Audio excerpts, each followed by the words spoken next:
Bismillahirrahmanirrahim. Assalamualaikum warahmatullahi wabarakatuh.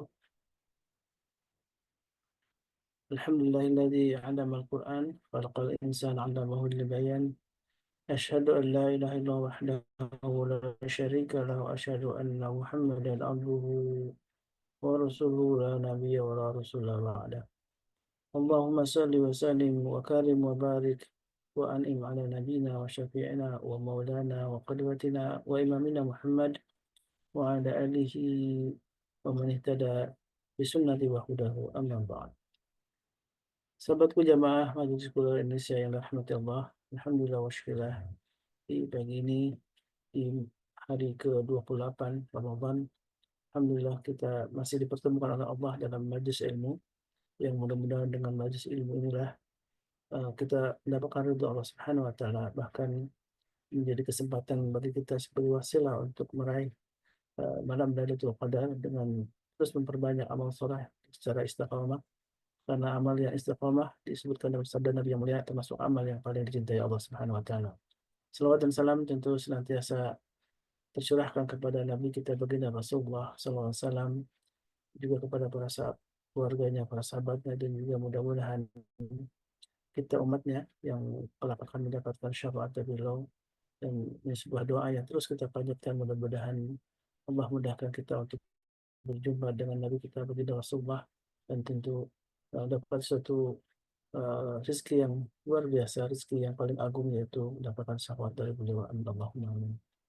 Sahabatku yang berkawan, di pagi ini ya, kita kembali berjumpa dengan Tuhan Guru Subhanahu Fajar untuk membahas uh, mengkaji sebuah kitab karya Ibnu Qayyim al-Jauziyah rahimahullah taala yang berjudul Ad-Dawa, bahwa setiap penyakit ada obatnya, tidak hanya penyakit dalam bentuk fisik, penyakit hati sesungguhnya ada obatnya, yaitu Al-Quranul Karim. Dan di dalam kitab inilah kita akan mendapatkan banyak penjelasan tentang apa saja yang disebut dengan penyakit-penyakit hati. Dan insya Allah di tema pagi ini, dan sebagaimana juga sudah kami share, kita akan membahas sebuah tema yang sangat relevan dengan kondisi kita di Ramadan ini, yaitu menjaga kebersihan, menjaga kesucian diri. Karena Ramadan tentu salah satu tujuan dari Ramadan, atau tujuan utama dari Ramadan adalah kita menjadi orang-orang bertakwa.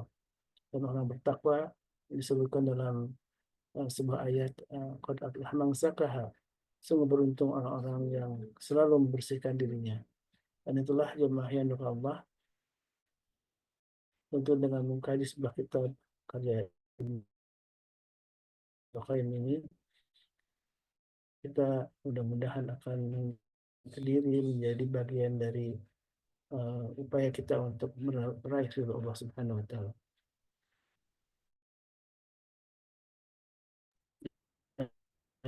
Dan insya Allah untuk kajian di pagi hari, karena setelah itu insya Allah kita akan masuk ke hidangan Allah, yaitu Ramadan. Dan di hari Senin, kalau menurut hisab jemaah di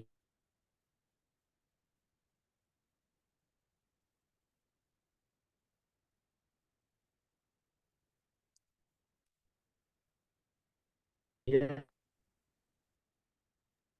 Sinyalnya Ustaz.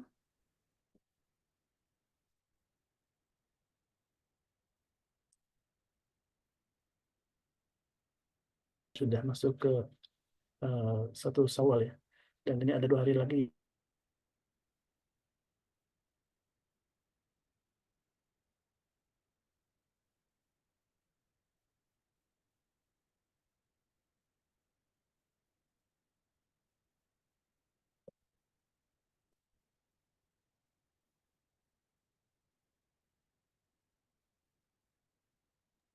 Silakan Tuan Guru, kayaknya sinyalnya kurang baik. طيب السلام عليكم ورحمة الله وبركاته. Waalaikumsalam warahmatullahi wabarakatuh. الحمد لله الذي شرع لنا أفضل الشرائع وأرسل إلينا أكرم الرسل وأنزل إلينا أحسن الكتب أشهد أن لا إله إلا الله وحده لا شريك له وأشهد أن محمدا عبده ورسوله اللهم صل وسلم وبارك وكرم وأنعم على نبينا ورسولنا وإمامنا وقدوتنا سيدنا مولانا محمد وعلى آله وأصحابه ومن سار على نهجه واستنى بسنته إلى يوم القيامة وبعد. اللهم علمنا ما ينفعنا وانفعنا بما علمتنا. اللهم فقهنا في الدين وعلمنا التأويل. اللهم إنا نسألك الهدى والتقى والعفاف والغنى. اللهم إنا نعوذ بك من علم لا ينفع ومن قلب لا يخشع ومن دعوة لا يستجاب لها. Alhamdulillah wa syukurillah. Di pagi hari ini, di hari Sayyidil Ayyam, penghulu segala hari yang Allah ciptakan, yaitu Yaumul Jum'ah, terkhusus di bulan yang mulia, di penghujung bulan Ramadan, kita masih diberikan begitu banyak rahmat karunia kebaikan Allah Subhanahu wa Ta'ala. Sampainya kita di penghujung Ramadan, sesungguhnya bagian dari tanda Allah Subhanahu wa Ta'ala mencintai dan menyayangi kita semua. Karena begitulah Allah memberikan kesempatan, memberikan peluang bagi hamba-hambanya untuk memaksimalkan amaliyah ketaatan, amaliyah kebaikan. Allah hamparkan sarana-sarana untuk kita sempurnakan amaliyah kebaikan itu. Di antaranya adalah kesehatan yang dibangun di atas iman kepada Allah Subhanahu wa Ta'ala. Dan semoga Allah senantiasa sempurnakan nikmat-nikmat yang lainnya, baik yang kita minta dalam doa-doa kita, atau mungkin kita tidak menyinggungnya dalam permohonan kita, dalam doa kita. Tapi Allah dengan ilmunya mengetahui apa yang maslahat, apa yang terbaik, apa yang kita butuhkan sesungguhnya. Allah sempurnakan nikmat dan karunia. Selawat salam kita sampaikan kepada Rasulullah Sallallahu Alaihi Wasallam. Sungguh kita rindu kepada beliau, Rasul yang mulia, yang mencintai umatnya dengan totalitas, dengan kesempurnaan cinta mahabbah minad dunia ilal akhirah. Dari dunia dia memikirkan umatnya, dia berdoa untuk umatnya, untuk keselamatan umatnya. Di akhirat ketika manusia dibangkitkan di padang mahsyar, beliau tidak memikirkan keluarganya, memikirkan dirinya. Yang dia cari, yang dia khawatirkan, yang dia risaukan di hari itu adalah umatnya. Semoga dengan mahabbah dan cinta yang terpatri di dalam qalbu kepada Rasulullah Sallallahu Alaihi Wasallam di akhirat kelak menjadi hujjatun lana, menjadi bukti bahwa kita adalah umatnya yang berupaya, berikhtiar menghidupkan sunnah-sunnahnya dan al-iqtida bihi, menjadikan beliau sebagai teladan dalam hidup kita, sehingga beliau mengakui kita sebagai umatnya dan mendapatkan syafaat Rasulullah Sallallahu Alaihi Wasallam, syafaat terbaik, syafaat teristimewa. Tidak semuanya mendapatkan syafaat tersebut. Dialah dukhulul jannah bighairi hisabin wala adab. Ada orang yang di syafaat Nabi Sallallahu Alaihi Wasallam masuk surga, tidak dihitung amal-amalnya, lembaran amal salehnya tidak dihitung oleh Allah Subhanahu wa taala. Dipersilahkan masuk surga bersama nabinya yang mulia sallallahu alaihi wasallam. Semoga insyaallah ya Rabb kami bagian dari umat Rasulullah sallallahu alaihi wasallam yang terpilih telah masuk surga mendapatkan syafaat tersebut. Amin ya rabbal alamin. Ya Maulana ya Rabbal Arsyil Azim ya Mujib as-sa'ilin dikabulkan oleh Allah Subhanahu wa taala. Amin. Ya, insyaallah mustajab. Apa kabar semuanya? Alhamdulillah, Masya Allah, luar biasa. Alhamdulillah sehat Tuan Alhamdulillah, Guru. Tuan Guru. Masya Allah. Masya Allah. Bunda Dalmi, roman-romannya sudah siap dengan kue lebarannya nih. Ya lagi OTW Tuan Guru. Oh, itu OTW kemana nih? OTW nunggu. Masya Allah. Laisa al-'idu liman labisa al-jadid. Wa innama al-'id ya liman taqwahu yazid. Bukan lebaran orang yang pakaiannya baru. Lebaran itu kalau nambah dan kualitas takwa kita semakin baik. Itulah lebaran. Ya, lebarannya orang-orang beriman. Semoga 1 bulan yang sudah kita lewati di bulan Ramadan ini menjadi karantina terbaik buat kita insya Allah. 1 bulan dibimbing, ditarbiyah oleh Allah Subhanahu wa taala. Kita keluar dari karantina Ramadan mendapatkan predikat muttaqin insya Allah. Orang-orang yang bertakwa kepada Allah Subhanahu wa taala. Di antara amaliyah yang nampak dari orang-orang yang bertakwa, mereka yusari'una fil khairat. Segera merespon segala perintah Allah Subhanahu wa taala.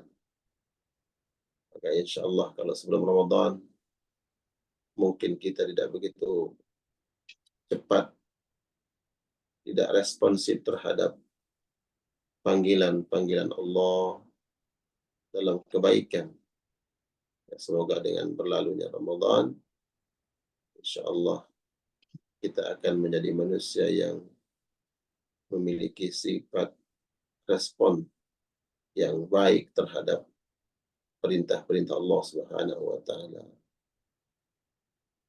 Baik, jemaah sekalian, kita melanjutkan kajian membahas kitab Ad-Da' wa Dawa' dari Imam Ibnu Qayyim Al-Jauziyah. Bab yang akan kita bahas pagi hari ini bab tentang iffah.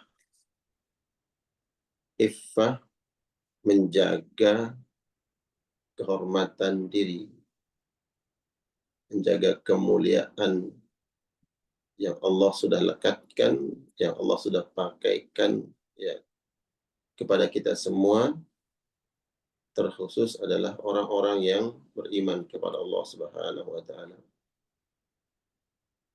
Bahkan Al-Qur'an ketika bicara tentang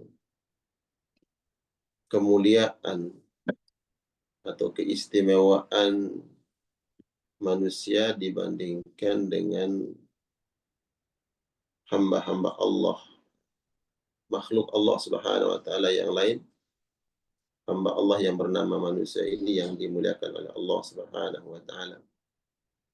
Allah sebutkan walaqad karramna bani Adam di dalam surat Al-Isra ayat 70, walaqad karramna bani Adam. Manusia ini sudah dimuliakan oleh Allah Subhanahu wa taala. Maka kemudian Allah sempurnakan kemuliaan manusia dengan diberikan sebuah agama, ad-din, yaitu tuntunan hidup, yang dimana di dalam agama ada syariat-syariat Allah Subhanahu wa Ta'ala. Yang syariat ini tentu memiliki karakteristik yang disebutkan oleh para ulama, menghadirkan kemaslahatan, menghadirkan keselamatan. Kemaslahatan dalam syariat-syariat Islam yang Allah Subhanahu wa Ta'ala tetapkan, tentu kemaslahatan yang Allah Subhanahu wa Ta'ala ketahui. Walaupun terkadang manusia ada yang tidak pandai membaca syariat-syariat Allah Subhanahu wa Ta'ala, sehingga dia membangun praduga yang salah terhadap syariat Allah. Dia anggap syariat mengekang, dia anggap syariat membatasi, ya, membatasi dalam konotasi negatif, ya, membatasi, mengekang, mengikat. Sesungguhnya syariat Allah Subhanahu wa Ta'ala menghadirkan maslahat, kemudian menghadirkan keselamatan.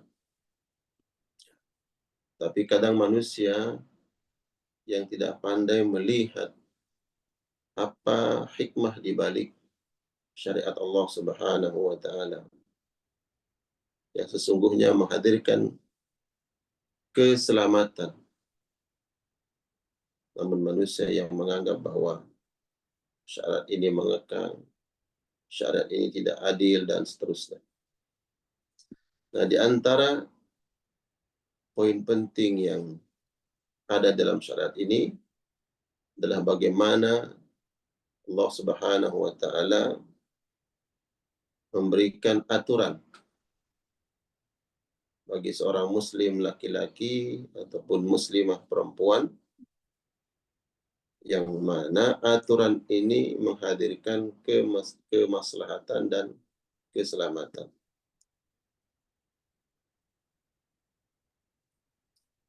Dan di antara yang sangat ditekankan dalam syariat ini agar terwujudnya kemaslahatan dan keselamatan adalah bagaimana seorang muslim menjaga dirinya, ya, menjaga dirinya. Karena ini komponen terkecil, ya, tentu diri kita, yang kemudian apabila kita sudah berupaya, berikhtiar, setiap pribadi-pribadi kita ini, ya, komponen terkecil dalam kehidupan bermasyarakat, ya, diri kita.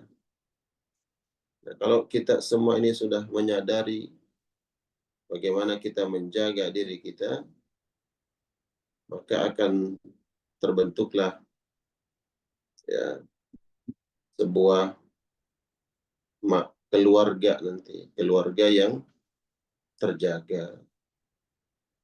Dari keluarga yang dijaga oleh Allah melalui syariatnya, maka akan hadirlah komunitas yang lebih besar, yang terjaga, dan seterusnya. Sehingga kalau dalam ruang lingkup bernegara akan hadir sebuah baldatun tayyibatun murabbun ghafur, negeri yang sejahtera, tayyib, dan negeri yang mendapatkan ampunan Allah Subhanahu wa Ta'ala.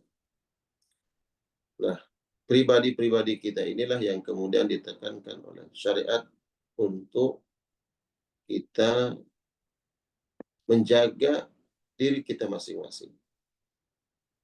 Kalau Al-Quran menyebutkan ku anfusakum, baru kemudian ku ahlikum, jaga dirimu terlebih dahulu, baru kemudian jaga pelihara keluargamu.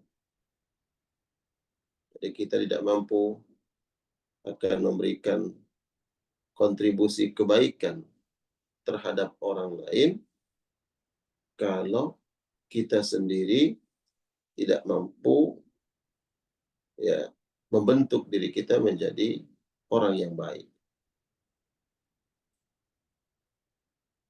Nabi SAW bersabda mengisyaratkan bahwa agar kita ini menjaga kemuliaan kita, menjaga iffah kita, atau kehormatan diri kita. Dalam sebuah hadis Nabi SAW mengatakan, "Aktsaru ma yudkhilun nasa an-nara al-famu wal farju." Pada pertemuan yang lain, pada pertemuan yang lalu, saya sudah menyampaikan bahwa ada hadis yang lain yang dicantumkan oleh Imam Ibnu Qayyim dalam bab sebelumnya. Pesannya sama, tapi teks hadisnya berbeda. Ya. Bahwa Nabi SAW memerintahkan kita untuk menjaga al-famu, lisan kita, wal farju, dan kemaluan. Karena dua hal ini yang Nabi SAW katakan, aktsaru ma yudkhilun nas an-nara.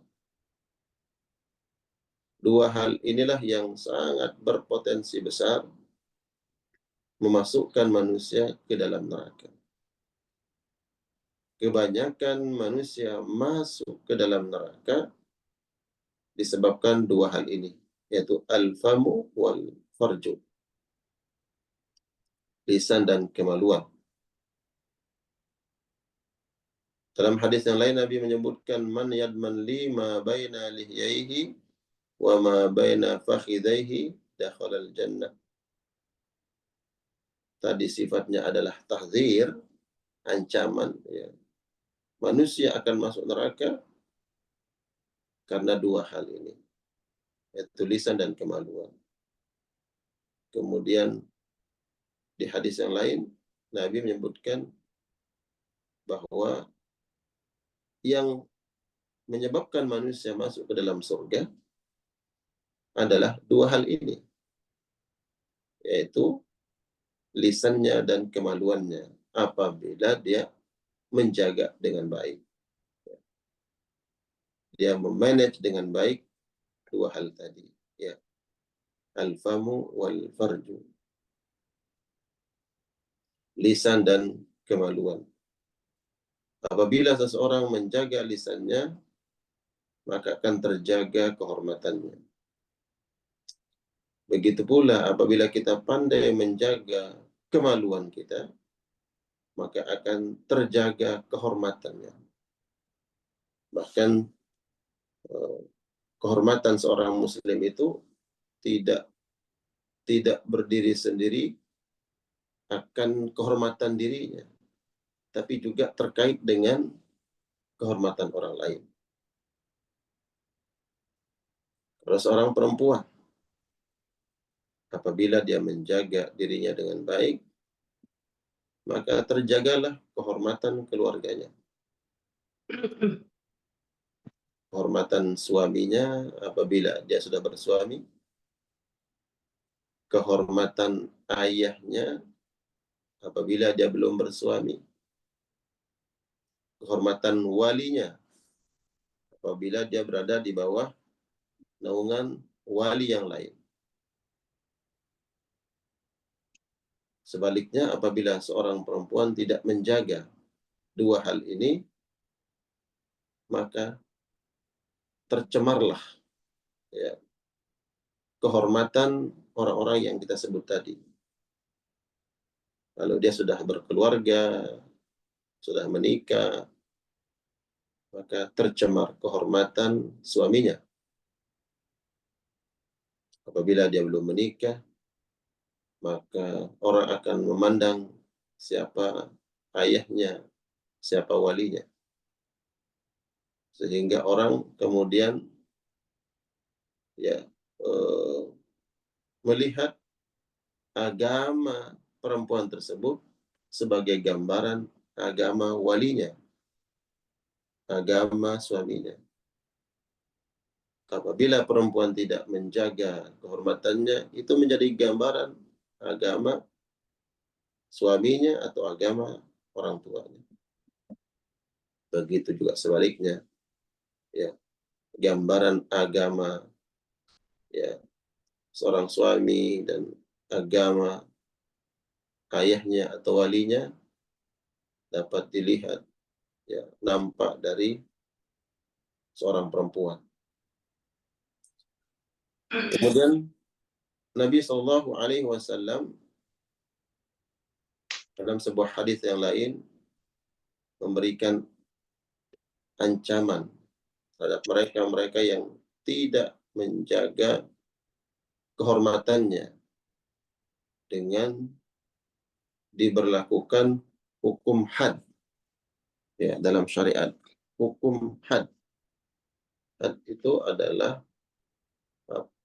konsekuensi hukum yang ada dalam syariat karena melanggar aturan Allah Subhanahu wa taala. Nabi menyebutkan la yahillu damu mri'in muslim illa bi ihda thalath. Haram, tidak layak dan tidak boleh kalian menumpahkan darah seorang muslim illa bi ihda thalath, kecuali apabila dia melakukan salah satu dari tiga hal ini. Tidak boleh menyakiti seorang muslim, tidak boleh menumpahkan darahnya, karena ini bentuk kemuliaan seorang muslim dan begitu juga kemuliaan manusia. Tidak boleh ditumpahkan, kecuali apabila dia melakukan sesuatu yang tadinya ini darah terjaga, dia terhormat, terpelihara, tapi kemudian seolah-olah dia tidak bernilai. Yang tadi terhormat, terjaga, dan seolah-olah dia tidak bernilai, sah ditumpahkan darah tersebut. Yang pertama, as-sayyib az-zani. Yang pertama adalah orang yang berzina. Ya. Sayyib itu seseorang yang sudah berkeluarga. Dia sudah menikah. Menikahnya menikah yang syar'i. Ya. Yang syar'i. Dia sudah berkeluarga, sudah menikah, kemudian dia berzina.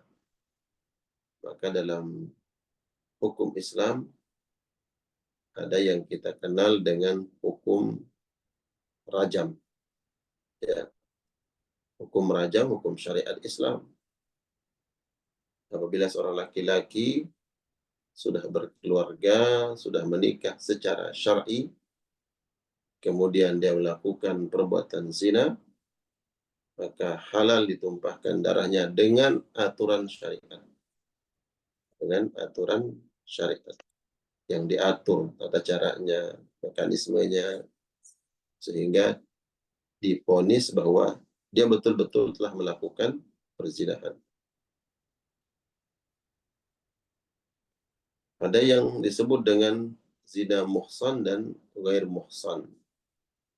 Zina muhsan adalah tadi seorang yang sudah berkeluarga kemudian dia berzina.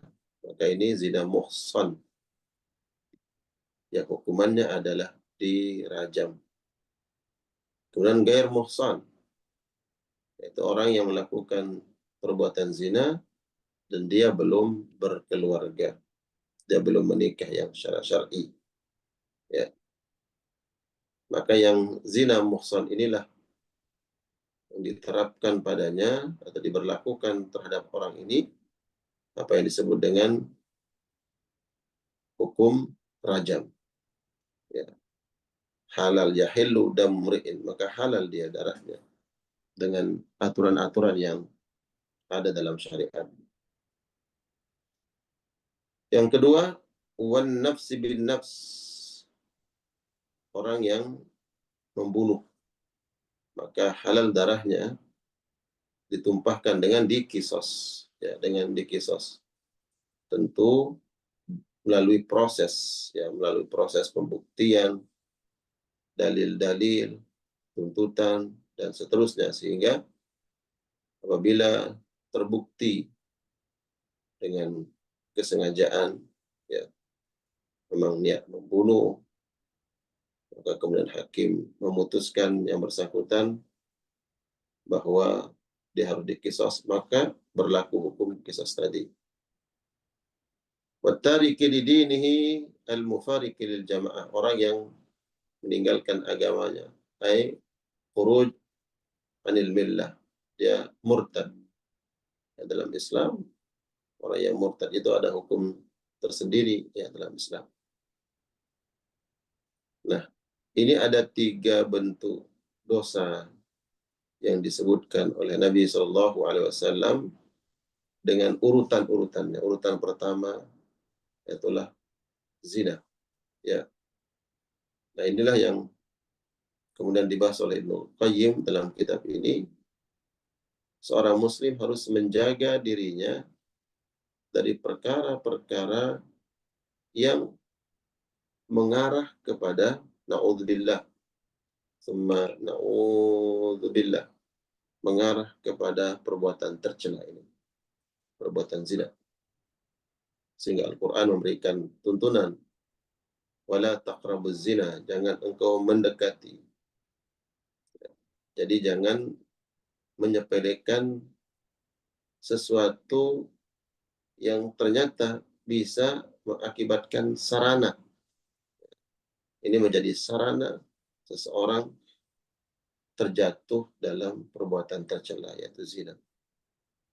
Mulai dari pergaulan, ya, kemudian dalam pergaulan sehari-hari, di masyarakat, di lingkungan kerja, dan seterusnya. Ya. Maka Islam menjaga itu, betul-betul menjaga. Sebelum terjadinya perbuatan yang tercela,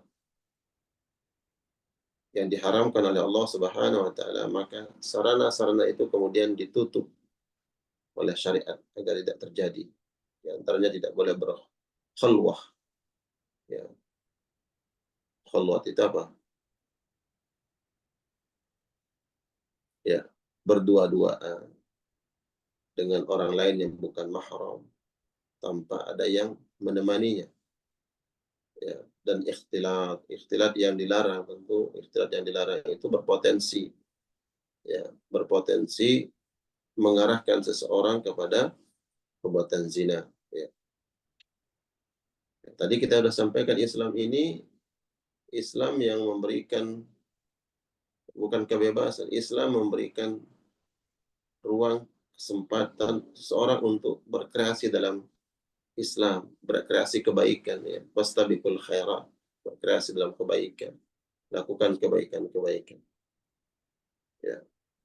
Tapi dalam melakukan kebaikan-kebaikan ini Islam memberikan panduannya sehingga tidak terjadi, ya, hal-hal yang dilarang dalam Islam.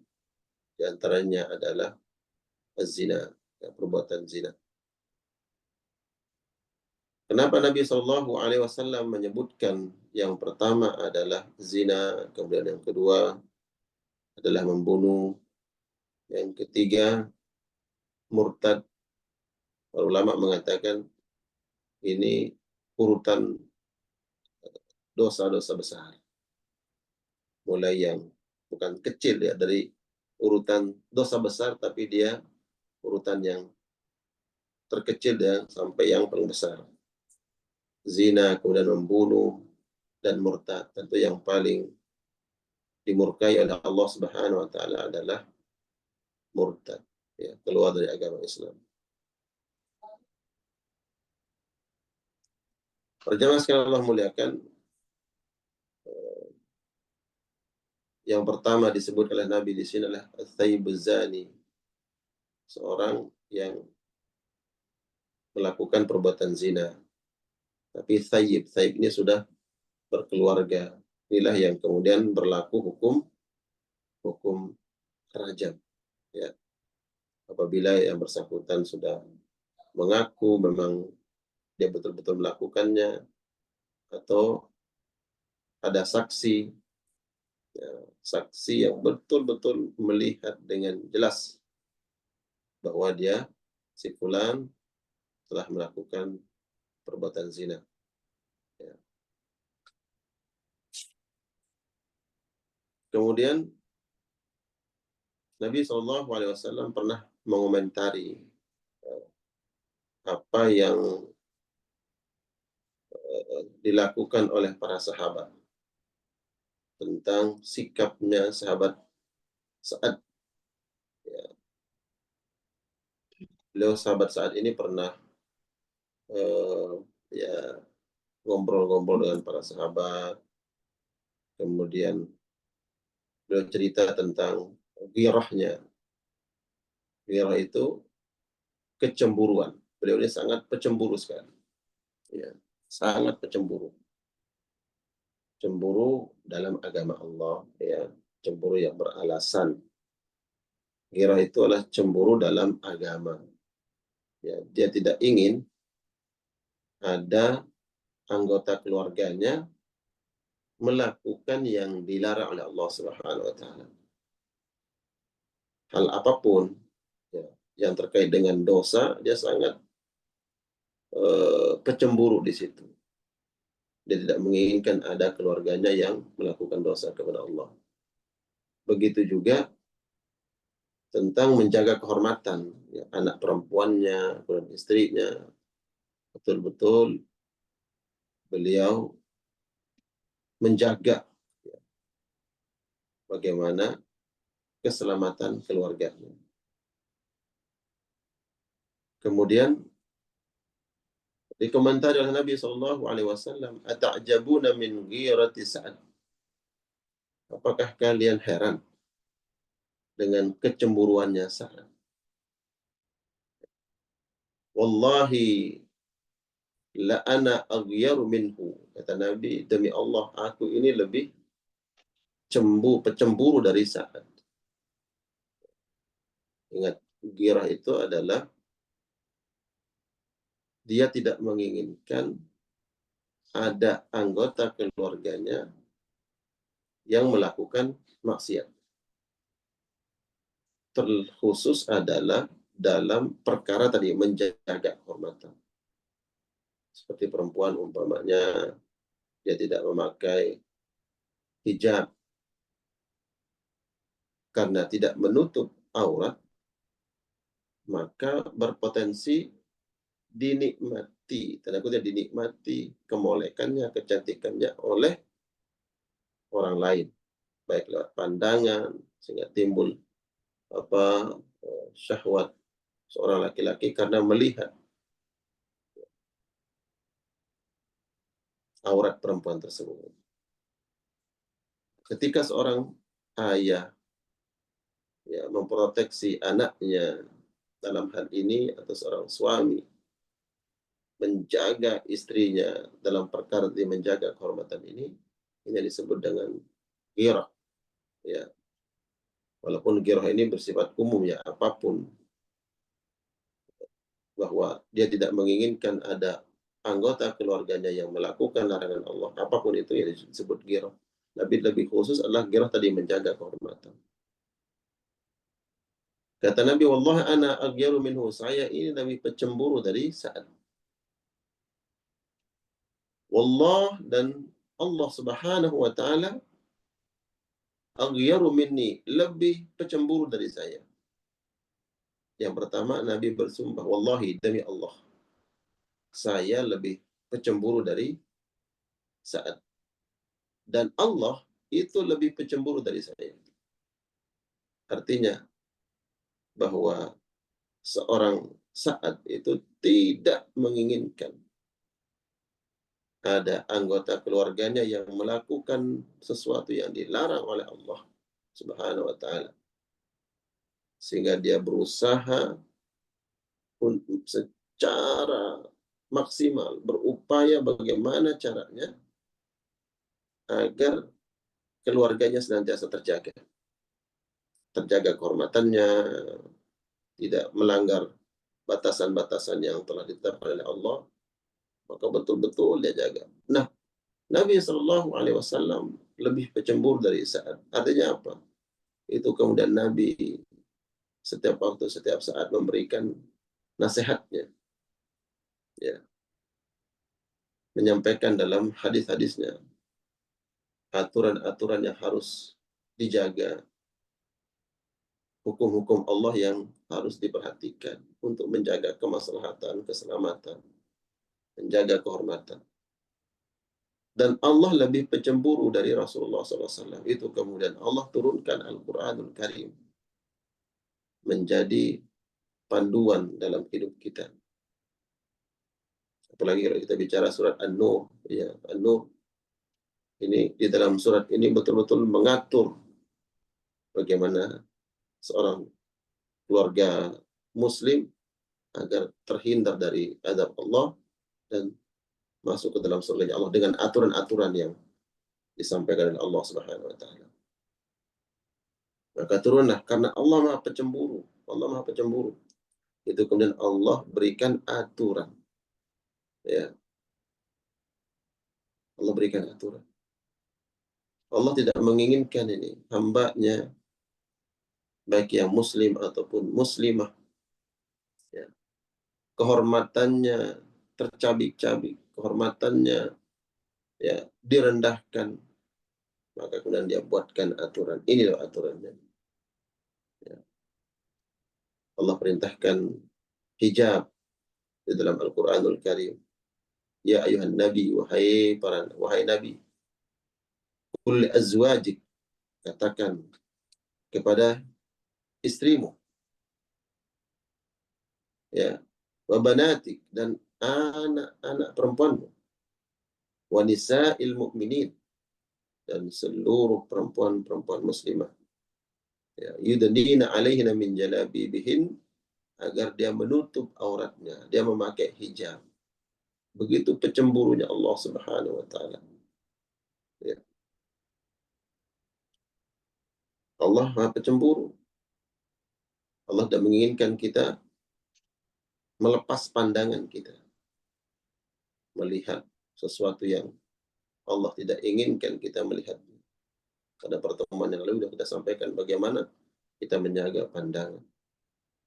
Yang dalam istilah Al-Quran menyebut ghaddul basar, yaghudduna min absarihim. Mereka menundukkan pandangan. Ya. Ini semua untuk menjaga kehormatan, menjaga kemuliaan. Ya. Dan ada istilah yang sering kita dengar, istilah dayus. Ya, dayus. Apa itu dayus?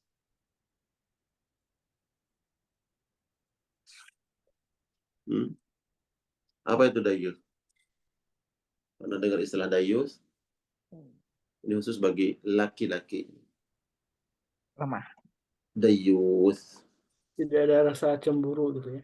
Nah, itu lawannya dayus Syariat, ya. itu adalah diddul ghirah, ya. Lawanannya girah. Kalau girah itu kan memiliki rasa cemburu terhadap agama Allah. Cemburu artinya bahwa dia tidak menginginkan ada anggota keluarganya yang melewati batasan-batasan yang telah ditetapkan oleh Allah. Nah, dayus adalah orang yang nggak peduli. Ya, dia nggak peduli dengan keluarganya, apa yang dilakukan. Berbuat dosa, maksiat.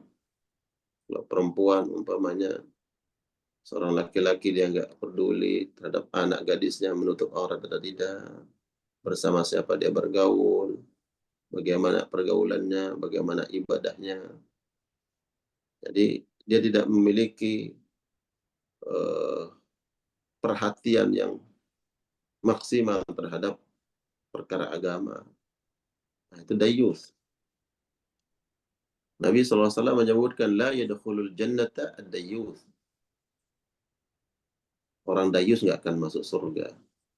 Orang yang tidak memiliki rasa cemburu terhadap agama Allah Subhanahu wa taala.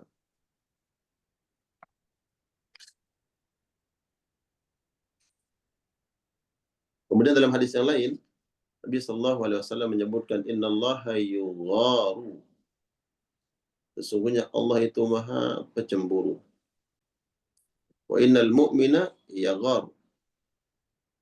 Dan orang mukmin itu pasti, orang mukmin itu pasti memiliki rasa ghirah. Nah, berarti dari hadis ini Nabi memberikan kita apa ya? Untuk membedah iman kita. Pisau bedahnya adalah tadi ini. Kalau ada rasa sensitivitas kita terhadap agama Allah, kalau ada orang berbuat maksiat, berbuat dosa dari kalangan keluarga kita, kemudian muncul ya bahwa ini nggak boleh, ini tidak disenangi oleh Allah, Allah nggak redha dengan perbuatan ini dan seterusnya, maka itu ghirah. Ya. Itu ghirah, menandakan keimanan seseorang. Kualitasnya di situ. Tapi kalau kemudian kita merasa biasa-biasa saja, seseorang di antara keluarga kita melakukan hal yang dilarang oleh Allah, kemudian kita hanya ya berpangku tangan, berdiam diri, tidak berupaya untuk ya mencegah kemungkaran tersebut, tidak menasehati, dan tidak berupaya untuk membimbing, tidak mengajarkan sesuatu hal yang baik tentang agama ini, maka inilah laki-laki yang dayuth. Na'udzubillah. Ya. Seperti orang sakit. Orang sakit itu nggak bisa membedakan mana makanan yang enak, mana makanan yang tidak enak. Rasanya ya sama, hambar. Betul nggak Ustaz Holis? Orang sakit kan kalau makan enak sama yang gak enak biasa aja kan, pokoknya rasanya hambar gitu. Walaupun dia pengen makan ini, makan itu, tetap aja ketika dia ada makan ya hambar aja. Ya. Berarti orang yang tidak memiliki ghirah itu seperti orang yang sakit dalam agama ini. Ya. Tapi kalau sudah sehat, segar, bugar, dia tahu. Dia bisa membedakan ini yang enak, ini yang kurang enak. Ini yang manis, ini yang pahit. Ya, kenapa? Karena imannya. Ya, dia tahu ini dosa, ini maksiat, ini dilarang oleh Allah. Dia tahu. Dan ada semangat untuk memperbaiki, untuk merubah, untuk mencegah. Nah, itu karena semangat keimanan. Ya. Jadi ghirah ini berarti penting. Ya. Kalau ghirah hilang dari seorang laki-laki, maka disinilah yang kemudian kehormatan seorang muslim yang ada di bawah seorang laki-laki, yaitu anak perempuannya, kemudian istrinya, saudari perempuannya, maka kehormatan mereka akan terkotori kalau kita tidak menjaga. Jadi sifat ghirah ini penting. Ya. Maka saya ingin menyampaikan juga kepada para bunda, para jamaah khususnya ini juga jamaah bunda semua ya. Pandai-pandailah kita melihat sikap suami kita. Apakah ini ghirah ya, atau bukan ghirah, sehingga kita tidak bersuuzon kepada suami, ya, tidak suuzon kepada suami, tidak berprasangka buruk terhadap suami kita. Memang seorang muslim itu harus memiliki ghirah, ya, cemburu. Makanya kecemburuan seorang suami itu sebenarnya adalah benteng yang menjaga seorang perempuan. Iya, kecemburuan yang dibangun di atas prinsip-prinsip agama gitu ya. Dia nggak ingin istrinya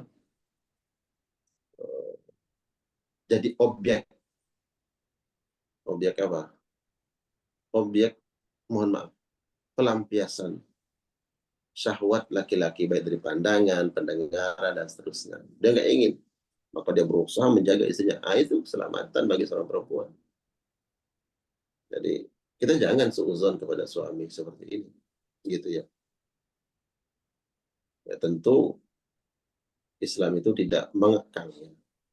Tidak menghukum, tidak mengekang, tidak mengikat dengan tidak memberikan bukan kebebasan, tidak memberikan hak-hak perempuan untuk berkreasi, untuk melakukan amal saleh, hidup sebagai makhluk sosial, untuk bergaul, tidak diberikan, tapi dengan tadi batasan-batasannya. Nah, kalau ibarat kuda, apa namanya halus kudanya tuh?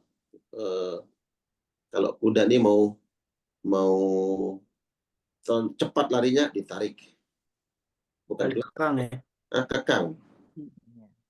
Ya, jadi itulah fungsi daripada ghirah suami itu seperti itu. Untuk menjaga, diarahkan ke kiri, akan ke kanan. Bukan cemburu buta gitu ya. Gerakan cemburu, bukan cemburu buta yang negatif. Ya. Cemburu yang dibangun di atas prinsip-prinsip agama. Maka jangan suuzon pada suami, ya. Jangan suuzon. Makanya penting kemudian ya para istri tetap minta redha suami. Ya, redha suami. Kamu jangan ke sana ya, umpamanya. Alasannya apa? Mungkin kekhawatiran suami. Ya berbaik sangka kepada suami, gitu. Kalau kita diredhoi, diizinkan, ya udah berangkat. Kamu jangan pakai baju warna ini ya, walaupun itu selera umpamanya. Ya, umpamanya bunda siapa nih? Bunda sukanya warna Merah. Karena merah. warna merah. Kemudian suaminya, saya nggak suka kamu pakai warna merah umpamanya. Kenapa? Itu warna sangat mencolok. Nanti jadi apa ya? Perhatian laki-laki. Oh, bapak ini pencemburu ini banget sih. Jangan ikuti suami. Dia nggak ingin istrinya itu setiap dia berpapasan dengan laki-laki, istrinya diliatin. Dia nggak ingin seperti itu. Gitu. Ya udah, turutin. Ya kan? Jadi ini bentuk apa ya? Ghirah suami gitu. Terus warna baju yang kayak gimana? Ya, yang kalem-kalem aja gitu. Yang warna kalem kayak gimana, Bunda? Hitam ya. Hitam, Abu-abu. abu-abu. Ya. Dan warna itu kayaknya disukai oleh Nabi Sallallahu Alaihi Wasallam untuk seorang muslimah. Hitam gitu ya. Tapi jangan kemudian wah, kalau kita pakai baju hitam justru nanti kita jadi pusat perhatian. Ya, saya yakin bahwa apa yang disebutkan oleh Nabi itu pasti masalah. Ya, pasti masalah.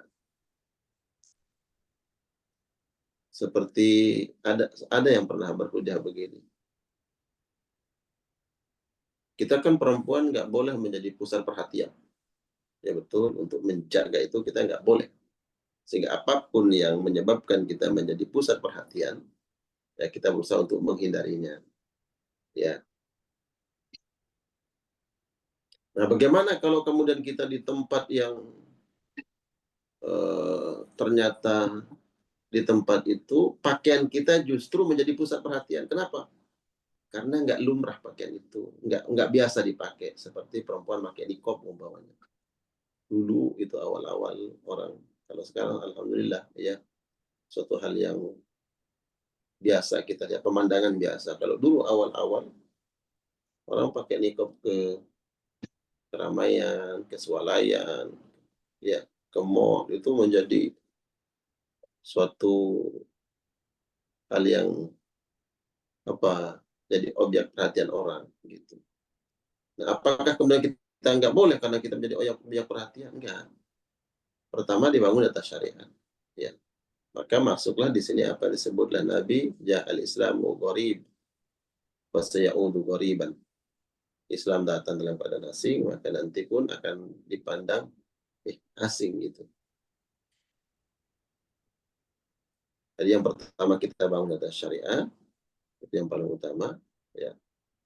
Nah, apa yang kita lakukan kemudian dipandang sesuatu yang aneh sehingga menjadi objek perhatian, ya itu nggak masalah. Ya. Karena Nabi menyebutkan bahwa mereka memandang itu karena melihatnya aneh.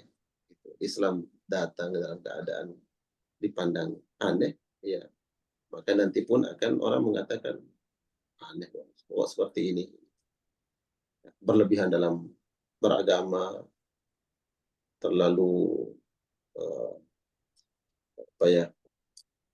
berpikiran ekstrim dan seterusnya. Jadi jamaah sekalian memuliakan, ini bab yang kita coba sampaikan pagi hari ini, bab tentang iffa, kemudian subbabnya menjaga diri kita dari perbuatan zina. Ya, apapun yang kemudian menjadi penyebab seseorang akan terjatuh kepada perbuatan zina, maka jaga. Kita harus menjauhinya, menghindarinya. Kalau kemudian ada upaya kita melakukan sesuatu agar tidak terjadi dari perbuatan yang dilarang oleh Allah Subhanahu wa taala, maka orang yang berikhtiar, orang yang berupaya untuk menjaga ini diberikan pahala yang besar oleh Allah Subhanahu wa taala. Nah, bagi seorang laki-laki dia berupaya menjaga keluarganya dengan tadi dia menjaga iffah, menjaga kemuliaan keluarganya, dalam hal ini adalah istrinya, anak perempuannya, kemudian saudari perempuannya yang belum menikah, maka memiliki dan mendapatkan pahala yang sangat besar. Mendapatkan pahala yang sangat besar. Kalau dia sudah berkeluarga, seorang perempuan, kalau dia sudah berkeluarga, kemudian perempuan ini berupaya juga, berikhtiar semaksimal mungkin untuk menjaga suaminya, agar terjaga iffahnya, iffah suaminya. Dan dia mendapatkan pahala yang besar. Begitu juga suami yang berupaya menjaga iffah istrinya, dia mendapatkan pahala besar. Nah, istri dengan upayanya, ikhtiarnya menjaga iffah suaminya, banyak upaya ikhtiar yang harus dilakukan. Di antaranya berkhidmah. Ya, berkhidmah artinya memberikan pelayanan yang terbaik terhadap suami. Memberikan pelayanan yang terbaik terhadap suami. Kalian juga menjaga iffah suami. Ya, menjaga iffah suami. Dalam hal ini, insya Allah dapat dimengerti oleh para bunda. Coba dimengerti semua apa yang saya maksud. Insya Allah. Insya Allah. Jangan antum mengganggu Ustaz Holis, jangan antum yang ngangguk. Bunda-bunda. Ya. Ya. Berusaha. Berupaya. Berupaya. Ya. Enggak, ini biar ini sampai. Ya. biar ini sampai dapat dipahami oleh para bunda. Itulah cara perempuan untuk menjaga ifah suaminya. Ya, tolong menjadi istri yang tetap menjaga ifah suaminya. Apa kata Nabi? Pandangan dan kemaluan. Disebut pandangan dulu.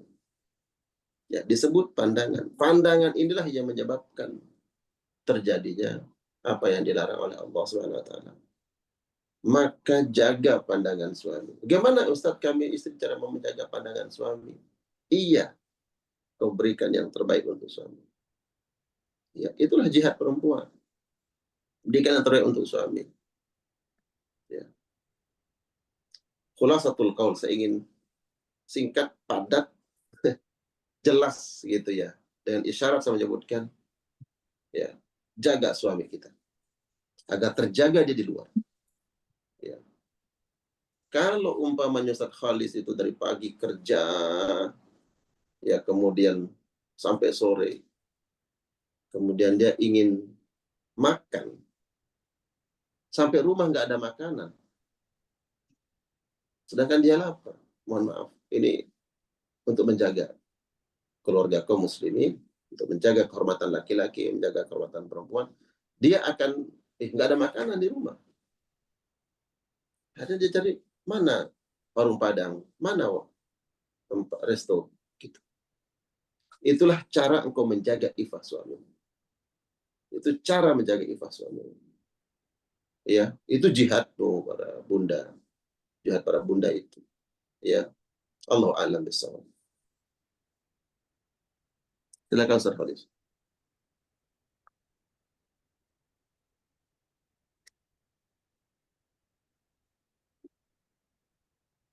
Ya, ini kadarullah jaringannya lagi kurang bersahabat Ustaz. Pantun di Jadi luar. berkali-kali putus ya. Ini juga saya udah menggunakan apa namanya internet handphone, kadarullah juga masih kurang bagus. Tapi tanpa mengurangi tentu kekhidmatan kita ya dalam terus mengikuti kajian bersama MKI dan di pagi ini eh, bersama guru kita Tuan Guru Suparman menjadi kajian pagi yang terakhir saja. Dan insya Allah di sore hari tetap ada tadarus terakhir kita karena di Sabtu Ahad kita sudah mulai persiapan untuk eh, yang menyambut Idul Fitri gitu ya. Tentu bagi beberapa keluarga ada yang memang udah mulai yang ingin mudik misalnya gitu udah mulai banyak juga yang mungkin di minggu-minggu ini yang sudah mudik ya. Ada juga yang mungkin kalau di tradisi kampungnya udah mulai kemas-kemas bersih-bersih rumah karena akan banyak tamu yang datang saling bersilaturahim. Tentu menjadi satu kenikmatan ya. Tradisi yang di kampung-kampung itu Masya Allah di kota-kota sudah eh, terbiasa dengan segerakan bagi kita itu lagi menjadi bagian dari syariat yang harus kita jaga. Tentu tadi apa yang disampaikan oleh Tuan Guru tentang ifah itu memang menjadi bagian sangat penting bagaimana Ramadan ini salah satunya meninggalkan jejak kita menjaga ifah apa namanya dari berbagai macam eh, godaan yang terus bisa memalingkan kita dari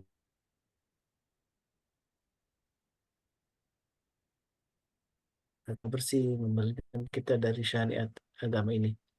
Dan masih ada yang bertanya? Silakan.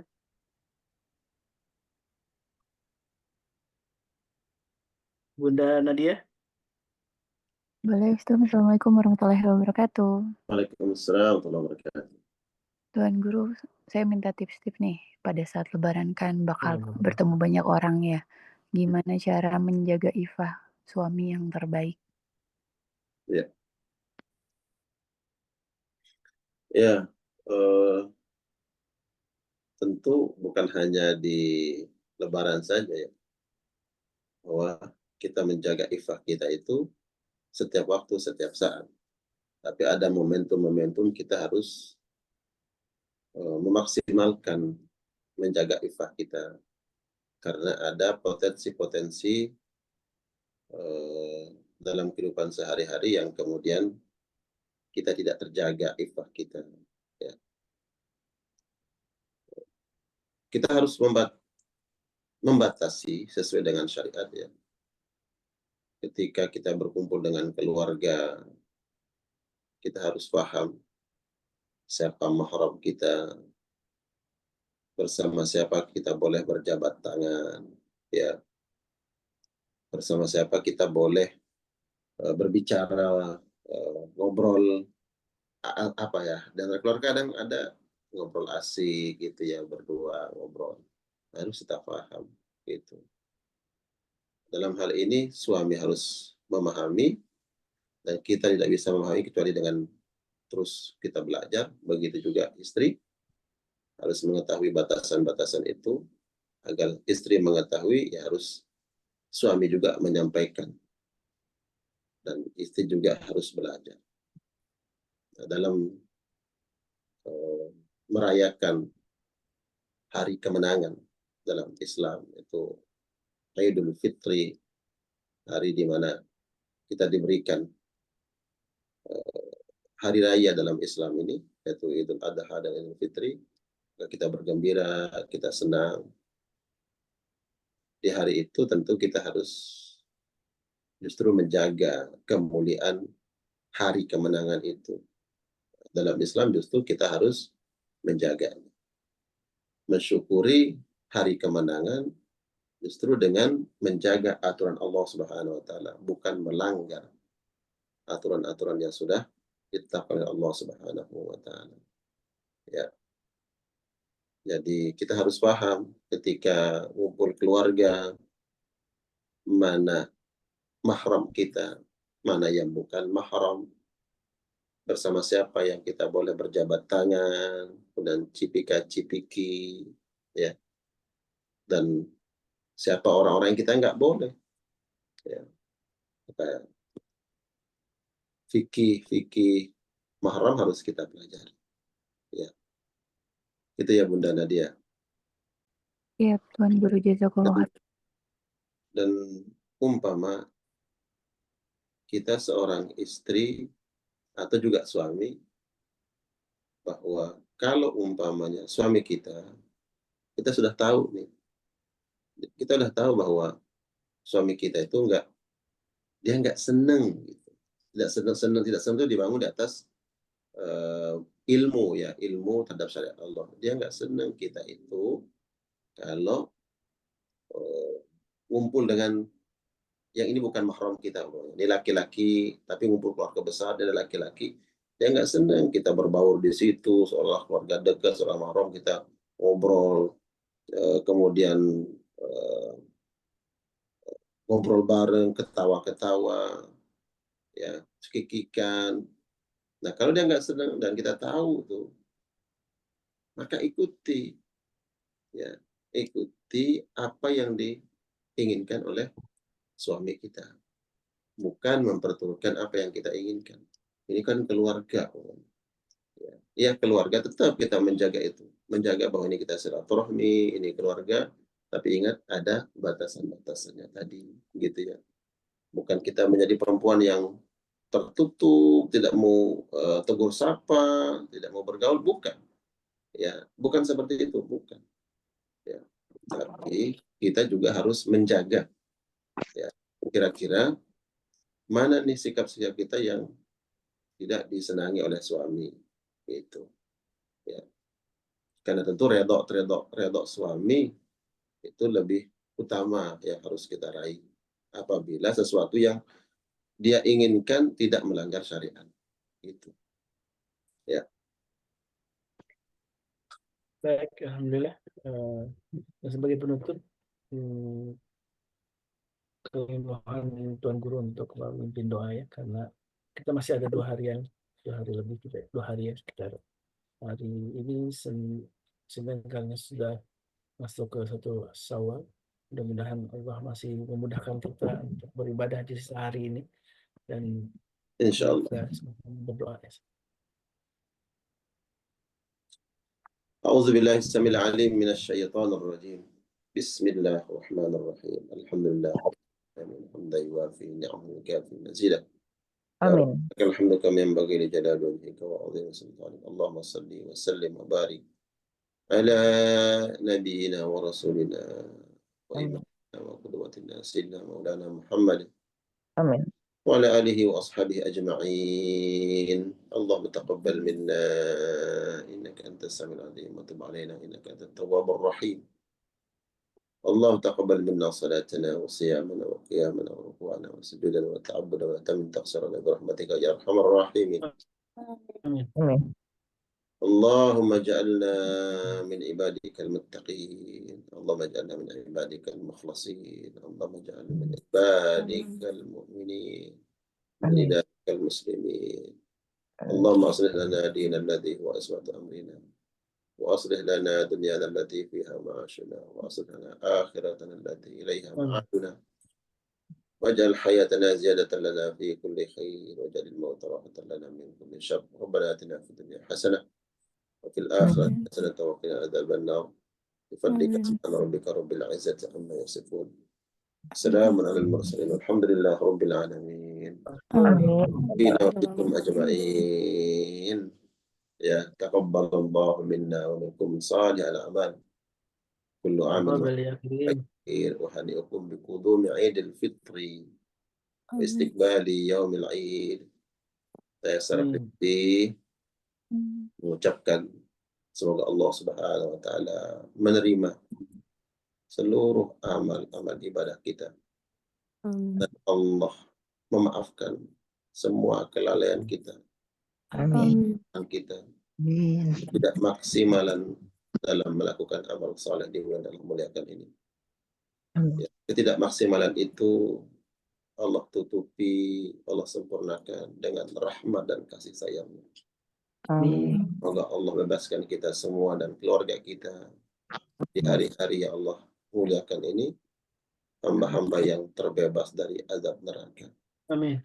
Amin. dan ke dalam surganya, surga Al-Firdaus, Amin. pintu Ar-Rayyan untuk orang-orang yang berpuasa.